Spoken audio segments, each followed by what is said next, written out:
Russia-Ukraine war ended today, would it have been worth it for Russia? Not morally, not humanely, you cannot prize the dead, but economically. And that question matters because Putin has spent an insane amount on this war. Money, men, sanctions, equipment and time. So what has Russia really got to show for all of that? Is the land it holds economically valuable? Are there big resources there? Oil, gas, coal, agriculture, ports? Or has this been one of the most expensive strategic failures in modern history? As of now, Russia controls 1/5 of Ukraine's territory. That includes Crimea, almost all of Luhansk, large parts of Donetsk, parts of Kherson and much more. That sounds huge, and it is huge in terms of raw land. But here's the part people miss. A lot of that land was either already under Russian control before the full-scale invasion or has taken enormous effort to hold. And the pace of new gains has slowed badly. According to Russia Matters using ISW data, Russia added only about 0.8% of Ukraine's territory over the last year. So yes, the occupied area is significant, but at the rate of return is absolutely awful. And let's be fair, this is not worthless land. Some of it is economically useful, very useful. The occupied territories include major agricultural land.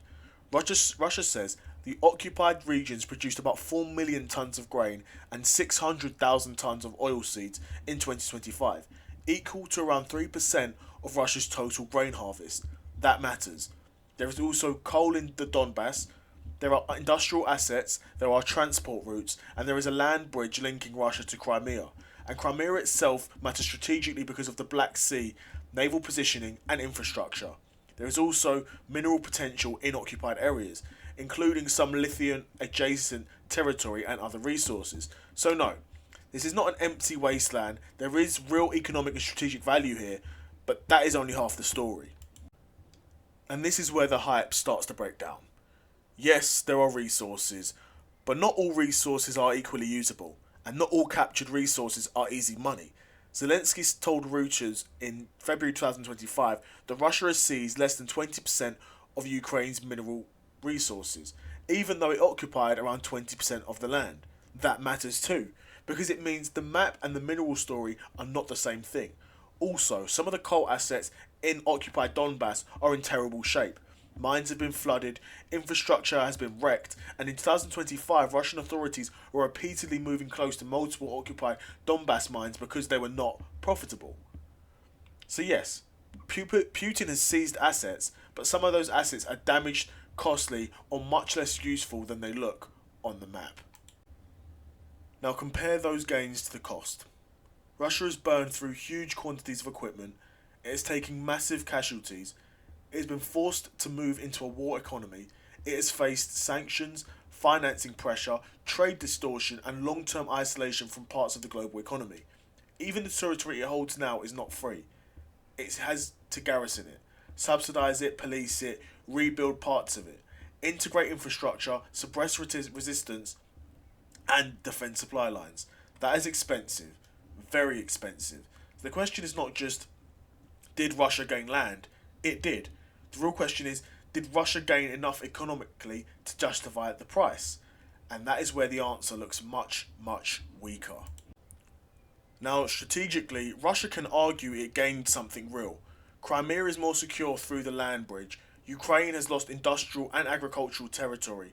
Russia has deepened its hold over parts of the Black Sea and southern corridor. That is not trivial, but economically, this is much harder to sell as a success. Because if you spend years fighting, destroy infrastructure, inherit broken mines, face sanctions, and only grind out tiny new gains over time, that does not look like an efficient resource grab. It looks like a brutally expensive war for partial, damaged, and heavily militarized assets. That is not the same thing as an economic jackpot. And this is where I land. Because if the war ended today, Russia would not walk away with nothing.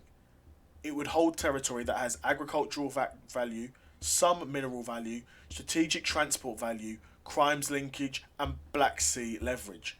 So calling it economically meaningless would be wrong, but calling it economically worth it would also be a stretch. because the costs are enormous, and the captured land is not some giant clean, oil-rich payday that suddenly makes the whole war rational in economic terms. This has been too slow, too destructive, and too expensive, and the resources Russia has taken are real, but they do not erase the scale of the burn. So, if the war ended today, would it have been economically worth it for Russia? Probably not. Not in clean financial terms, not relative to the cost. Putin has gained land. He has gained some useful land, but useful is not the same as profitable, and profitable is not the same as worth it. That is the real takeaway. This was not some neat economic conquest. It has looked far more likely a hugely expensive war for damaged territory, strategic positioning, and very questionable return.